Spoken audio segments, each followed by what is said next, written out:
Hi and welcome to another episode of the Getting Things Done podcast from GTD Nordic. I am Morten and I am as always here with my good friend and colleague Lars Henriksen.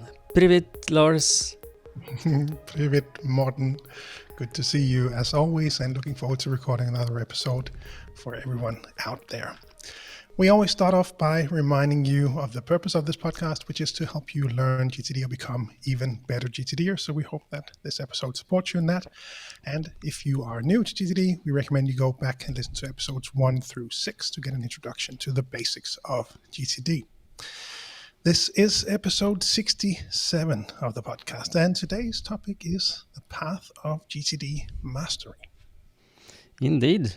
And we are going to try to take you from, I understand what GTD is, I have a grasp of the methodology, and until you are a GTD ninja with a black belt and 3 white stripes, and are in the calm and serenity of getting things done. So before we go there, I would like to apologize because I have been mistakenly thinking we're talking Ukrainian in our in our greetings. Tere is Estonian and not Ukrainian, but Привет is hello or hi in Ukrainian. So now we fixed that. Sorry for all the people who have listened and said, "What are they talking about?" So if you think back, Lars, on when you met GTD, there is many stages of what you can learn and at what stage you learn what and how, because it's a lot of pieces to get, accumulated that gives you the more whole approach to getting things done than just the different parts. So we have been visiting our what would you call it, career starts with getting things done at some point where we started with it. But if you're going to look at maybe one of your coaching clients or some person that got started with getting things done, what do you think was the instigating factor for someone deciding to, I want to learn GTD? Yeah, it's a good question. I mean, for myself, it really was to understand, more about how to work in the most productive way while also being able to disconnect. I think that was sort of the key starting point for me. I think probably the productivity aspect was the most important part. And as I've progressed over the years, the value has changed and different aspects are more important to me now. The disconnecting part and staying present with whatever I'm doing part is the most important aspect for me. But people come across this from many different angles. First of all, is the awareness, of course, that there is a methodology out there that supports you in working in the best way possible with all the stuff that's going on in your life. So it is often the people that really are already good, that are already moving at a pretty high pace and notice that they could be moving even faster or even smoother. I think is probably the most generic way I can describe it. I don't know, how would you describe it, one? Yeah, I wouldn't be too far of what you just told us. The only thing I could add is that you have the other end of the spectrum where people are, in total chaos. But I think that one thing that is common for a lot of people wanting to learn getting things done is because they are conscious people. They want to, and they have a sense of duty. They want to deliver on their expectations of themselves and their peers. So if you give them a task, they would like to finish it, and they would like to do it good, and finish it on time. And if not, they will not feel good about themselves. And people with a conscience is, it's a dual-edged sword. If you don't have it, you're a slacker, and if you have too much of it, you will be a perfectionist and drive yourself into stress and an early death. So, putting it a little bluntly, but I hope people can see through that. But my idea here is that to be a conscious person is good. It drives you to excel and into excellence. And the problem with having a conscience is that if you have too much of it, it's not good for you. You will be stressed, especially when the expectations exceeds your possibility to deliver on these expectations, which is more or less the definition on stress, is that you have the right amount of expectations on what you should deliver on, then you can deliver. And if you can't deliver, you will, you will be stressed and you will not be in a good place. So just to add that, conscious people, and if you are some person who would like to exceed your type of learners, then and combine that with number 2, then you have an interesting combination. I have seen many of my coaching clients that are in that state, both states, and it's good. You have motivation, which is the most important thing you can have. If you have motivation and inspiration to learn getting things done, I don't really care where you take it from, as long as you have it, because the motivation will force you to learn getting things done. And it is, I talked to a coaching client today actually about I should learn getting things done. That's not a motivational speech to your brain. It's you're giving your brain the free pass. Not really, you're saying. But if you tell yourself, I want to and I will learn getting things done. I will. It's just a matter of time. Then you will program your brain for being more successful. My client today realized that she needed to go from, should to will. I will learn, and that is going to help her. So, and I think that you could be helped by the same thing. You, our dear listener, if you will and want to learn getting things yourself, I will. Then you have a success rate that's a lot higher. But if you don't have the motivation, Lars, what have you seen? Where do you see your typical, GTDers start with getting things done? Which elements? We start off, for those of you familiar with the horizons of focus, we start at the bottom, meaning we start to focus on where you are right now and getting things under control. And the experience is that once you start to get things under control, you'll naturally raise your perspective and start looking more into the horizon and seeing where you actually want to steer. But specifically, what is most important for you when you start off, that really differs from person to person. So we'll focus on the 5 steps, first episodes of this podcast as well, for those of you who haven't heard them yet. And which ones people pick up first is really different from person to person. Some of you have tried the GTD test and noticed where you landed in each of those quadrants. For those of you who haven't tried it, recommend you Google that and try that out, and you'll be attracted to different steps depending on what type of person you are. And just, for myself, the simplest place to start was to write things down. So step 1, capture. Yeah. Really start to get all that stuff out of your head. It's so funny and interesting to reflect on every time I do, because it seems like such a basic fundamental skill that we should all have is to simply write these things down. Why don't we just do this instinctively? Because your mind is for having ideas, not holding them. Exactly. So for me, it's just that simple practice of starting to write things down. That was really sort of I wouldn't say it was attractive, the step in itself. I'm not that attracted to, or wasn't at least at that time, attracted to, focusing on brainstorming and grabbing those big ideas out there. I just wanted to clear the deck, get that stuff out of the way. So the feeling that showed up afterwards, once I had started to implement the subsequent steps and gotten into the weekly review and all that, that feeling afterwards was really what was the motivating driver. Now, one of the things that I think that we owe the listeners to remind them of is that underlying the whole methodology of getting things done, both the horizons of focus and the control part with the 5 steps of GTD, is the idea that you just mentioned, Lars, that your head is for having ideas, not holding them. And by that we mean that your head should be empty for anything that has your attention, but the one thing you're working with now. So, or focusing on now, if that is to focus on the big project, or being with your child to be fully present, or your wife, or your some spouse or family member, or just a friend, or in a meeting at work, you decide what should have your attention. If you don't decide that, something else decided for you. And and the idea with getting things done is that you should park reminders of everything you need to get done outside your head, so it doesn't move back in your brain.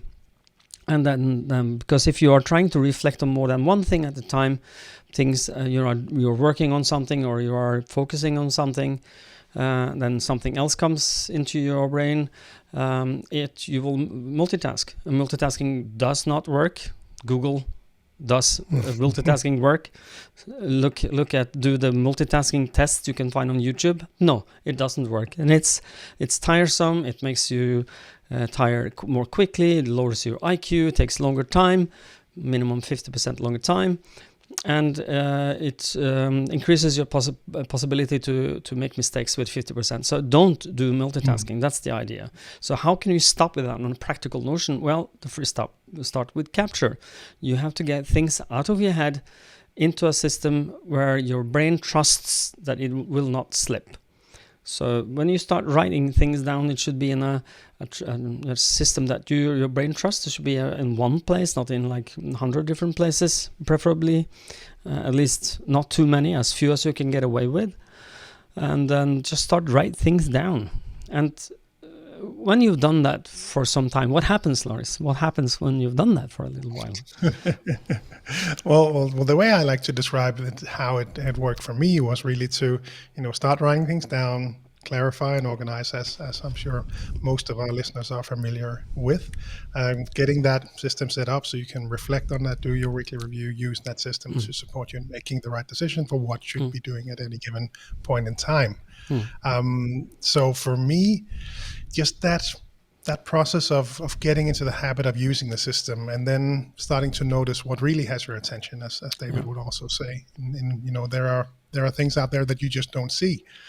And I see that a lot in coaching clients. And I think that's probably a key point for many listeners to also reflect on their own GTD practice. I think we have a lot of seasoned GTD listeners out there that can probably recognize how they started off with GTD, started to make a sort of maybe a simple GTD system with all the ongoing basic stuff at work right now, and then started to notice more things and would write more things down and start to build on that system until you got through all of the things that are going on in your life right now, and starting to notice these things and getting them into that system. I think that's a really key phase to get to. So once you have everything going on in your life right now in that system, just on the ground level and horizon one on the project level, getting all that stuff set up so only the new stuff that shows up in your life is what is impacting your system.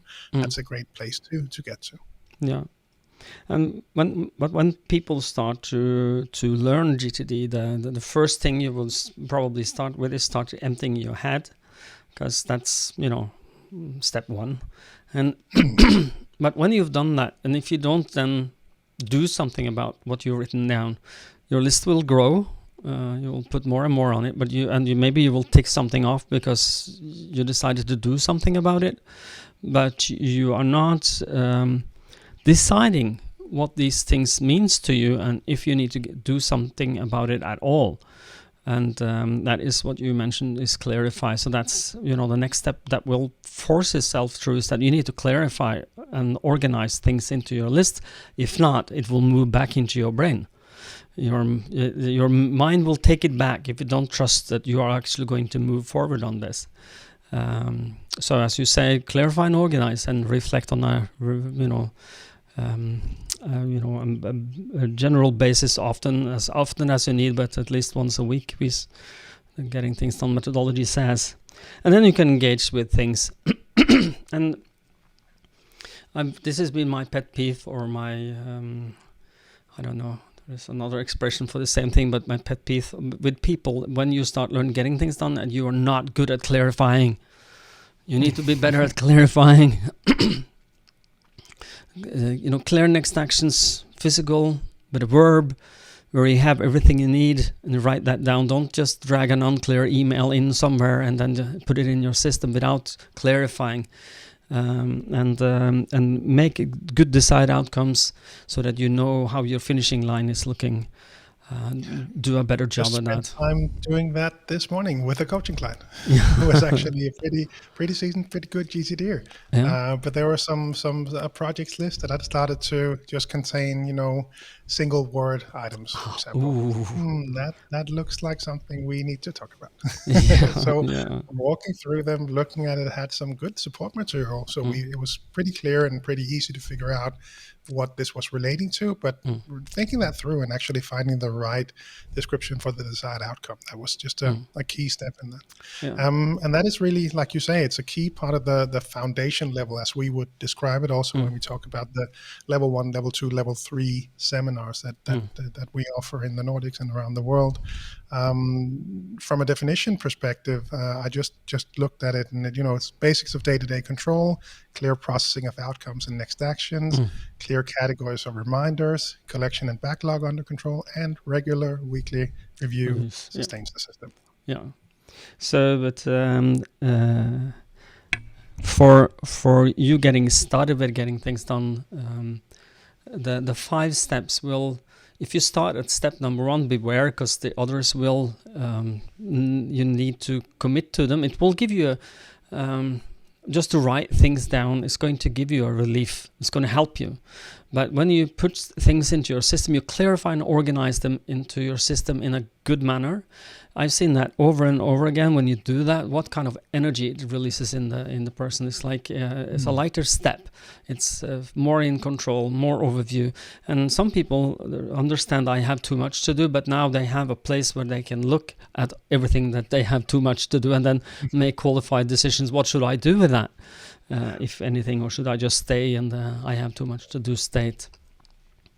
But when you captured, you clarified, you organized, then you have to be really good at, or get better at, the weekly review, and take that seriously and do it as weekly as you can, or feel, because a lot of people don't do it weekly because they don't feel the need, or they don't have the time, or some other excuse.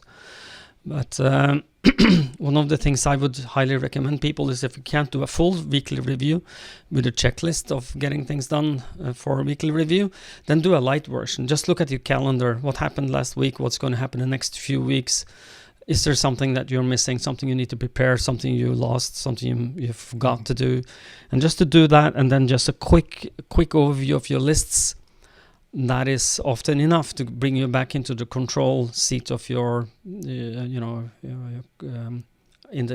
your dashboard, if you may, and the control of your life and work.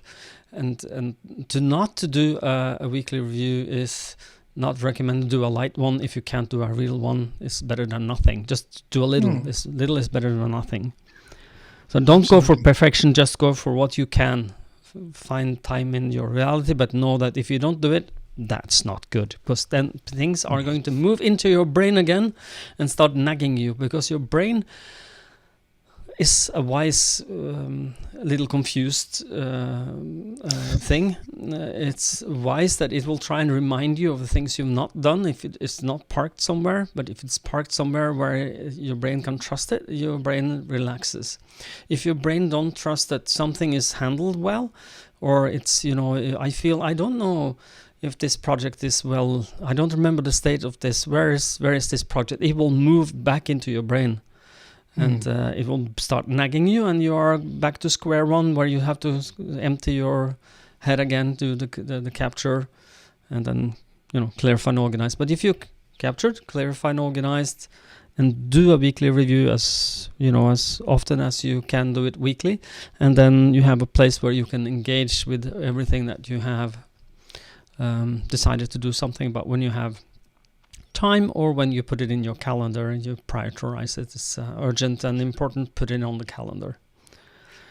So when you are at the ground level of GTD, did you have a comment, Lars? No, just it's as we talk our way through this, and I imagine much of this to be familiar for many of our listeners. It's also it's so interesting to, think about each of those steps and the details in each of those steps and know how much depth there is in each one of them. Mm. So it's, when we talk about these, and that's, I think, often why people mistake this and think, oh, that sounds so easy and I already do this, so why would I need GTD? There's just so many Mm. levels in each of these that you could dive into. What you capture as you start off with GTD, you capture the stuff that directly has your attention, what's going on right now. As you progress with GTD, some of the more fluffy, deeper stuff will show up, and you'll get into the habit of capturing them, and then that'll trigger new levels in your GTD system. And Mm. like you said, you dove in a bit into clarify and organize, really doing good clarification, having good list, having the right list for you with the right contents on there, doing good weekly reviews. It's, that weekly review check is just, I know for many coaching clients, even though you've been doing GTD for 10 years, there'll still be steps where you might be able to do things better. And, part of the path of GTD mastery is also to reflect on your own practice. And Mm. that's also what I did with this client this morning. Talk our way through this, and he had already noticed that there was something wrong. He's really, really good at noticing when something is a bit off. We've noticed it in his capture step. We noticed this now in his weekly review, which was actually a reflection on his system, on some projects that weren't where they needed to be from a definition perspective. So there's just so many different levels, and perhaps this is a good time to dive into the 5 I's that we could maybe steer over to. Yeah. I don't have them in an overview. You might want to give them to us. Wanted to share. Yeah, sure. Because I just wanted to share them because so this is something that we do in the level 2 seminar. We walk through this, and this, I think, was sort of a good, at least, awareness for me when I started off with GTD, or actually when I attended the level 2 seminar, is where so just a quick recap. Level 1 seminar is where we focus on projects and next actions. In the level 2 seminar, we look a bit higher and focus on partly on the higher horizons as well, your areas of focus, also natural planning model checklist and things like that. And as part of that seminar, we also look at the Path of GTD Mastery Matrix. And in that's where the foundation that I mentioned earlier comes from. We also look at the 5 I's, which are different stages and how familiar you are with each of these. And the first I is information, meaning I have enough information to engage on this topic. Second I is instruction, meaning I understand how to do it if I wanted to.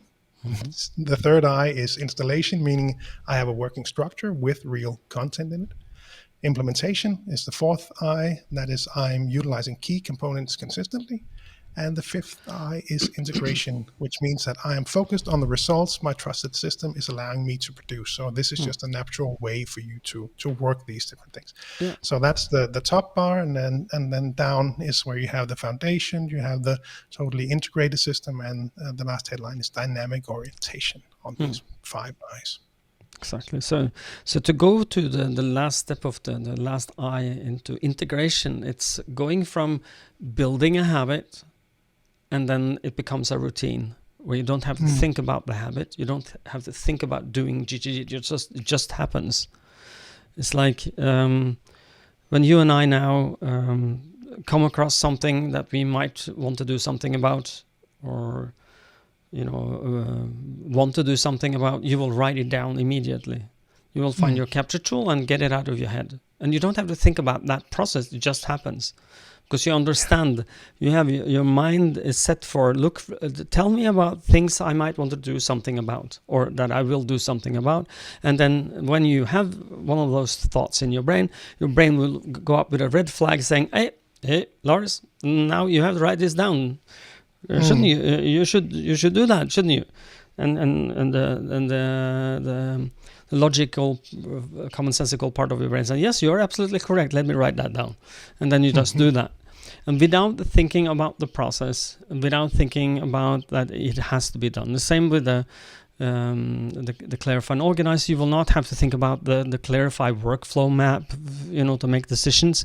It will happen without you have to think about it. It will just be your modus operandi, or the MO, if you may, for how you handle your all the potential commitments and things you might want to do something about. So do you want to take us after the 5 eyes? Do you have an idea, Lars? Because we can go in Well, many so we different talked about the directions here. foundation. Yeah, no. So, but that is of course where you start with GTD. You start with the foundation. You get those 5 steps, and support you in getting things under control. But as we hinted at, there will be these other levels, whether we take them from the perspective of the horizons of focus, or the different levels that we have in the practitioner competency evaluation that we discussed in a previous episode. If we take that as a starting point, the next level over that is the totally integrated system, meaning that we have the basics of week-to-week control as opposed to day-to-day control in the foundation level. You regularly recalibrate your project inventory, which is one that I benefited a lot from, as I've mentioned on several episodes, something that I need to keep an eye on. We have topic development and project planning skills. And the last one is sustainable total life management system in place and working. That would be the next level above. Exactly. And it is just a way to describe the path. But on the practical level, when you have your I will not use that word. It's some rated word. When you get your together, and you, or ducks in a row, and with your control part, with the 5 steps, then you naturally would like to focus up on more in the horizons part, where you might want to look at, because when you get the 5 steps working for you, get everything, you get control of everything, then you can use that, if you want to gain more clarity on what's important for you, so that you are making value-based decisions on what you decide to do something about, what you say yes and what you say no to. And as I've said many times before, this is maybe all news for people, but when you say no to something, you say yes to something else, and vice versa. So that because there is more to do than there is time, and so make sure you say yes to only the right things. But how do I know what is the right things? Well, you have to step up the horizons ladder, where you step up from your projects and up to the areas of focus and responsibility. What am I responsible for on personal and work related areas? What am I being measured on, or what do I want to measure me on? And from there you can take a step up the ladder for goals, more long-term goals, 12 to 24 months ish. And then step up from there. What is the vision of when I live the life I want to, when I'm living my life purpose, and sorry, when I live my values, how does that look? And what is my purpose, and what is my values, and what's my principles? So you make more maybe correct and value-based decisions on what you decide to do something about. But how would you recommend somebody get started with that? Yeah, that's a good question. It really depends on which path we take. So when it comes to coaching, it really depends on what seems to make the most sense for the client. I think overall for many people, and again, that's also how the seminars are built, getting that level, that Horizon 2 areas of focus and accountability, getting that one clear, or at least just a draft. I think that just provides so much value and just really opens up the higher horizons to dive into and explore and see where that takes you.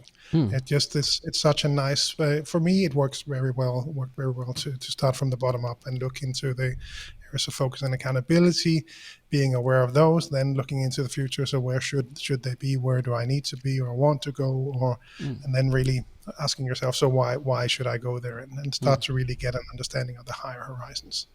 So for me, that was a good way to go. And I just, I wish that we could take all GTDers, everyone that knew GTD, and support them in getting to that level. I really, really, really wanted to go there because I just know from my own use of GTD, I benefited so much from the basics. So I did not really understand how much more there was. Oi. And now I'm disappearing somewhere in the video. Sorry about that. No, as I was saying, I really, having that if I knew how much more there was to GTD, that would have really been beneficial for me. So I had a lot of value from understanding, having a clear projects list, having my list of next actions, all of that good stuff for me, but understanding that there was so much more to gain and getting that clear overview, understanding what was, waiting for me in being clearer on the higher horizons. And I think just that horizon too, that areas of focus and accountability, drafting that as a mind map, as a list, whatever works for you, but just the clarity and the information and the awareness on that level, that horizon is just, so that was, at least for me, and I know for many coaching clients, such a triggering point in taking that GTD awareness to the next level. So where would you take it from there? Well, I think if we want to build on that last part, so we've talked about the foundation, the details on that one, the totally integrated system. The last one that we have is called headlined dynamic orientation. The key describing items here is ability to navigate change, execute on any outcome, aligned processes and behaviors with all meaningful aspects of life and work, ability to generate situational awareness, room and clarity to focus on that which is most meaningful, and day-to-day is aligned with your bigger game. Those are the lines that describe the dynamic orientation aspect. And that's, for me, I think it's, well, if I'm just reflecting on how people then evaluate themselves on this scale, I think if you'll go back and find that episode where we shared this practitioner competency evaluation, I believe this is part of it. If not, then I'll see what I can do to share it. But when we walk through this in the level 2 seminars, for me, it's always interesting to see how people rate themselves, because obviously the people that attend a level 2 seminar are people that are interested in GTD. So they'll often score fairly well on the foundation, or some people are a bit hard on themselves and know that they could be doing more, could be better at these things. And, we can probably all do that, but they'll relatively frequently score themselves pretty high on the foundation part. But where they then place themselves on the remaining sections, totally integrated system, dynamic orientation, and that'll differ a bit from person to person. And I think some people will benefit a lot from just the foundation part in their ability to navigate change, for example. So they'll be pretty quick at capturing, or understanding, okay, now this showed up, now I need to reprioritize, now I need to regroup and figure out how to then, work on the right things now since this new thing showed up, for example. So there'll be aspects of that they've already picked up. But I think once you have that foundation part under control, so ground level projects, once you get the higher horizons more clear, and we'll work on that in level 2 and level 3 seminars, and then tying all that up together to the final one, which I mentioned, which was the day-to-day is aligned with your bigger game. That one for me is just, wow, you're doing well. If you feel that, the absolute right thing for me, all things considered, is this email or this call or this meeting or whatever it might be, that's a cool place to be. It is, and the feeling of being right where you, and maybe if you want to put it in a little higher dimension, the universe wants you to be, if you believe in that. That is a good place, to feel comfortable that what I'm doing right now is exactly the right thing I could be doing. One of the things that we have not touched upon that are tools in this to get the path of GTD mastery. You can read David's books if you want to have more on the higher horizon parts. It's both in the Getting Things Done book, but also in the Making It All Work, where you can get some more information on the higher horizons.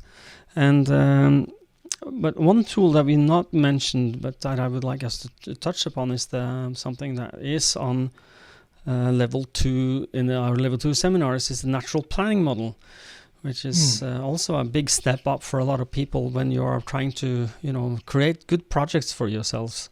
Could you give us a, the overhead overview of that model? Yeah, sure. So the natural planning model is really also that can really also, like you said, level up your GTD game in being able to dive more into those projects. We actually have a listener question for a future episode where I think actually just the natural planning model will be the exact right one. But 5 steps in the natural planning model. First of all, defining the purpose of these more complex, more creative projects where you can dive into. Really understanding the purpose behind it all is a great way to think through one of those projects, especially if they are cross-team projects. I think that's one of the key things for me that has really been helpful in my own experience. Once you have the purpose, you can draft the vision, or you have the purpose and standards principles. Then you have the vision for where you want to be. So wild success, what does that look like? Defining that very clear picture in when you are done with this, what does the world look like? And that can have many different levels also for the different stakeholders involved. Once you have that nice vision, you can go in and brainstorm and get all the ideas out for how do we are here right now. This is where we want to be. What needs to happen for us to get there? So brainstorm and get all that stuff out there. Once that is done, once you feel like you've brainstormed and thrown all that stuff in a mind map or whatever format works for you, then we can start to organize them. That's the 4th step, getting that, this is the first step, then we do this, then we do this. And lastly, of course, finding the next action. So how do we actually get moving on each of the parts that makes sense for us to move on at this point? Yeah, and to get good at this, you can read the book. And you can also participate in the level 2 seminars where this is an integrated part of the seminar, and or you can get coaching if you want somebody to teach you to do this. But because it is really a powerful tool. It is the way that you can take something that is unclear, that we talked about, create unclear projects on your projects list, and that's going to clear, your brain is going to go, you've not done a good job here, I know this, now I will take it back and I will bug you, your brain will tell you. But so to avoid that and to get clarity on your projects, that is the natural planning model is gold, and a definite step up. Yeah. So where do we go from here? I just, I hope this episode supports you in, just reflecting on where you are in your own GTD practice. And again, being aware of where you might be able to benefit more from GTD. Like I said, there was a huge step up for me in learning about the higher horizons, diving into them. I know from seminar participants that they really get that deeper level of understanding and seeing those examples and working with other people. We'll do that we'll probably play with that as well in the summer camp. So gtdsummercamp.com. Hope to see you there. Quick plug. No, but seeing those examples, I think that really is very helpful. I understand in the GTD book why it's not possible to dive into too many examples, because it will just be so different from person to person. So I think there's a lot of value in the seminar specifically, that obviously we're biased because we deliver them, but I think there is that's what we hear from a lot of seminar participants, that they get a much deeper level of understanding, much more easy to get into these higher horizons when you sit there and you walk through the materials, see some examples on what this might look like. That's a great way to work. And hopefully this has inspired some people to play around with it. Like I said, you don't need to attend a seminar to work your way through this, but just, play with them and understand that there might be more, and the value that lies in that. What you have now from GTD, there might be, several levels above that. And maybe this episode can help you reflect on that and hopefully move you towards that. Yeah. And I'm sure you will make a link available in the show notes for that, the evaluation you mentioned earlier, so that if you want, sorry? Let me capture that. Yes, please do, so that our listeners can take that evaluation. Especially this is valuable for you who are, started your GTD journey and would like to understand more. What am I missing? What am I not doing well? It's like it's an evaluation where you give yourself score from 1 to 5 or non-applicable. So if you don't use paper, you write non-applicable for everything that has to do with paper. But it is a very a good tool for you to understand where am I in my path to GTD mastery, which was the topic of the episode. And what is helpful for most of you out there, I hope, who are listening to this podcast, that is that we made an episode about everything in this methodology and then some. And so if you want to learn and you don't want to participate in a class or get a coaching, you can listen and learn. But if not, we hope to see you. And you did a quick plug for the GTD Summer Camp, gtdsummercamp.com, in June in Denmark, 2 days in a weekend with other GTDers. Is where there's a non-profit where all the trainers that will arrive or attend will work for free. We pay our own way to go there. So just to hang out with you guys, and if you want to hang out with us and learn more about getting things done, it's open for the whole world. So if you want to travel from Guatemala or the United States or wherever you're from, or as we call it, the extended Nordic version of the Nordics, please feel free. You are most welcome. I think we are ready to for you to take us out, Lars. Will you take us out? We are. We always wrap up these episodes with a quick reminder to head on over to gtdnordic.com. That's where you'll find links to each of the country websites for the Nordic countries. And on those sites, you will find the seminars that are delivered in that country, or coaching, how to learn more about speeches, both the physical and the virtual ones, read more about GTD, sign up for the newsletters, find links to groups on social media, meetups, etc.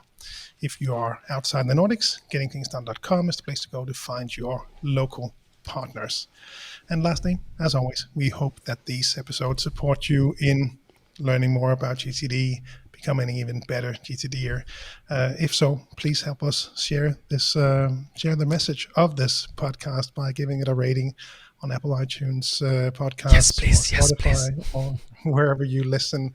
I checked relatively recently, so thanks for all the nice comments and ratings around the world. It's fun to see, and it's fun to see your feedback. So thanks so much for that. It really helps other people discover and learn GTD, which is why we are here.